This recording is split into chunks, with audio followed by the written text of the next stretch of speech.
नमस्ते। मेरा नाम एलेक्स है और ये घटना मेरे साथ तब हुई थी जब मैं 12 साल का था। मैं लातविया में एक बहुत घनी आबादी वाले इलाके में रहता हूँ। यहाँ लोग ही लोग हैं।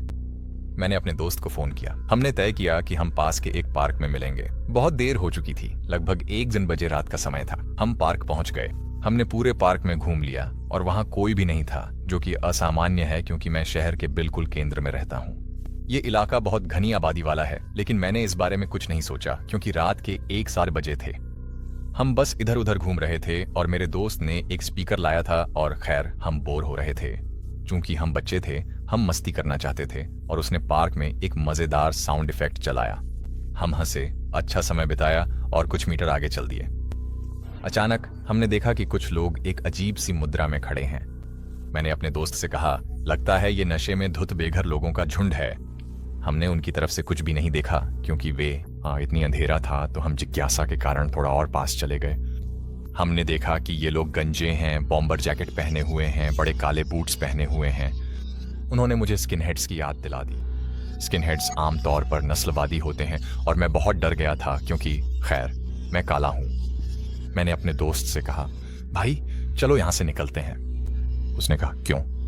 मैं बार बार कहता रहा, समझाने का समय नहीं है, हमें अभी जाना है। वह बार बार पूछता रहा, क्यों? लेकिन जब मैं कह रहा था कि बाहर निकलो, तभी मैंने एक गहरी आवाज सुनी जो चिल्ला रही थी, अरे बच्चे इधर आओ। मैं हैरान रह गया। मैं जड़ हो गया। मैंने कुछ नहीं कहा और वे फिर से चिल्लाए। मैंने कहा, अभी इधर आओ। मैं डर गया था। मैंने कुछ नहीं कहा। मैंने अपने दोस्त की तरफ देखा और वह भी डरा हुआ था। जब मैंने उनकी तरफ दोबारा देखा तो वे हमारी ओर दौड़ रहे थे। मैंने अपने दोस्त पर चिल्लाया, भागो! और हम डर के मारे जितना तेज भाग सकता था, हम पार्क से दौड़ते हुए बाहर निकले। हमें सड़कों पर कोई नहीं दिखा, लेकिन हमें एक कैफे नजर आया। वह एक सार्वजनिक जगह थी, तो मैंने सोचा वहां लोग होंगे, तो हम वहां भागे। कैफे में भागने से पहले मैंने पीछे मुड़कर देखा और देखा कि वे अब भी हमें उसी शैतानी मुस्कान के साथ दौड़ा रहे हैं। तो हम उस कैफे में भागे और वहां कोई भी नहीं था। हम हैरान रह गए।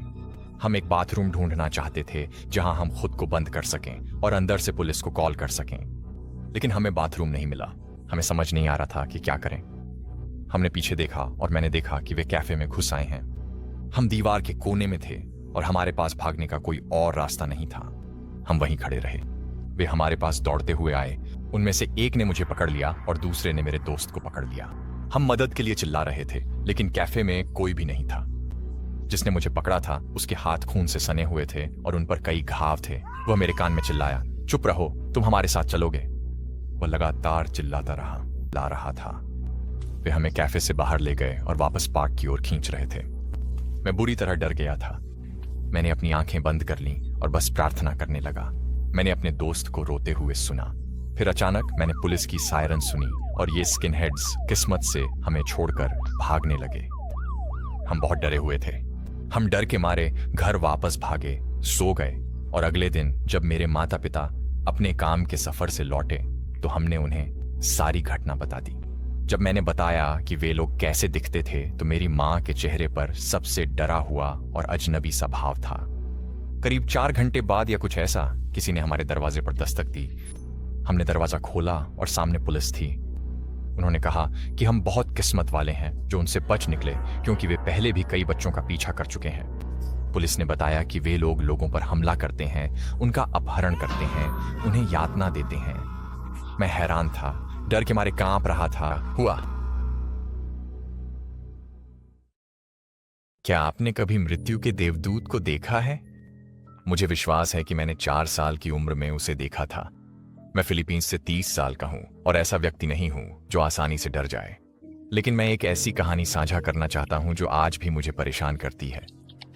ईमानदारी से कहूं तो जो मैंने देखा वह शायद एक भ्रम रहा हो, लेकिन जिन लोगों ने मेरे साथ यह अनुभव साझा किया था वे अब इस दुनिया में नहीं है। दुर्भाग्य से उसमें मेरी माँ और 2 मौसियां भी शामिल हैं। मैं ये कहानी वैसे ही शुरू करूंगा जैसे मुझे याद है। क्वेजन सिटी 1997। बाहर तेज बारिश हो रही थी। हर सप्ताहांत मेरी माँ और मेरी मौसियां अपने बच्चों के साथ सिर्फ एक दूसरे के साथ समय बिताने के लिए इकट्ठा होती थीं। यह एक तरह की पारिवारिक परंपरा बन गई थी क्योंकि हमारे परिवार में ज्यादातर बड़े लोग महिलाएं ही थीं। आप जानते हैं कि वे कितनी मिलनसार हो सकती हैं। अगर आप दक्षिण पूर्व एशिया से हैं तो आप जानते हैं कि परिवार वाले स्लीप ओवर के दौरान कैसे सोते हैं। जब घर के सभी बिस्तर भर जाते हैं तो हम अपने चचेरे भाइयों बहनों के साथ फर्श पर बिछी चटाइयों पर एक साथ सोते हैं। कमरे के अंदर होने से कमरे का तापमान बढ़ जाता है। उस समय मैंने गर्मी के कारण के बारे में नहीं सोचा था क्योंकि खैर मैं तो बस एक बच्चा था, लेकिन मैं रात के बीच में यह सोचकर जाग गया कि बहुत गर्मी है। जब मैंने अपनी आंखें खोलीं तो मुझे कुछ भी दिखाई नहीं दिया। चारों ओर घना अंधेरा था। शायद भारी बारिश के कारण सरकार ने हमारे शहर की सारी बिजली काट दी थी।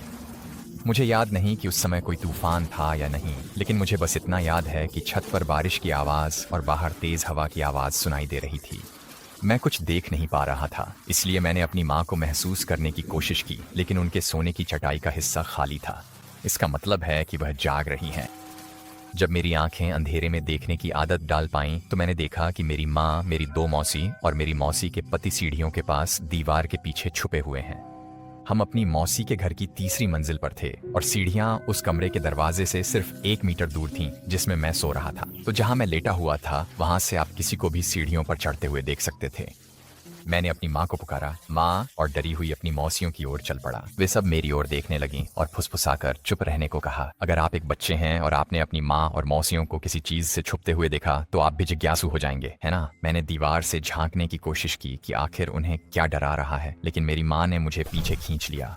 उन्होंने कहा कि वह मौत का फरिश्ता है। इससे मेरी जिज्ञासा और भी बढ़ गई। वह कैसा दिखता है?